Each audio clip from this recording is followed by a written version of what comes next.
U.S. Catholic bishops are challenging the president. They say the Trump administration's immigration policy could hurt families and women fleeing domestic abuse. The president says it's a matter of keeping Americans safe.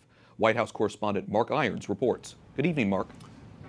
Good evening, Wyatt. When it comes to the issue of immigration, the White House says it's all about keeping the law. The Catholic Church recognizes the right to secure borders, but church leaders say immigrants have the right to life, and it's not being respected.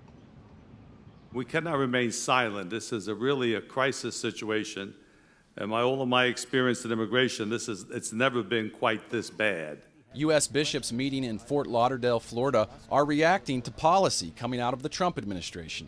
Earlier this week, Attorney General Jeff Sessions ruled immigration judges generally cannot consider domestic and gang violence as grounds for asylum. Asylum was never meant to alleviate all problems, even all serious problems that people face every day all over the world. Cardinal Daniel DiNardo, the president of the U.S. bishops, says the decision is a cause for deep concern because, quote, at its core, asylum is an instrument to preserve the right to life. The church teaches nations should welcome the foreigner, but a state also has the duty to enforce the law for the common good. The Catechism adds immigrants must obey the laws and bear civic burdens. For now, these leaders are concerned with keeping families together. Cardinal Joseph Tobin, Archbishop of Newark, suggests bishops go to the border and inspect the detention facilities where migrant children are being kept. As a sign of our pastoral concern and our protest against this hardening of the American heart.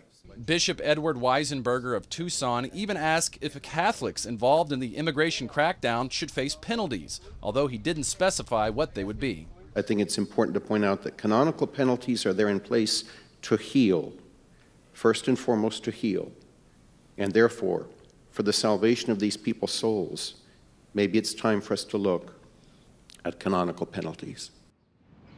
White House Press Secretary Sarah Sanders was pressed today on the immigration debate and whether it's moral to separate children from their parents. She said it's biblical to enforce laws, and she says that has been President Trump's mission since the day he took office. Wyatt? White House correspondent Mark Irons reporting. Thanks, Mark.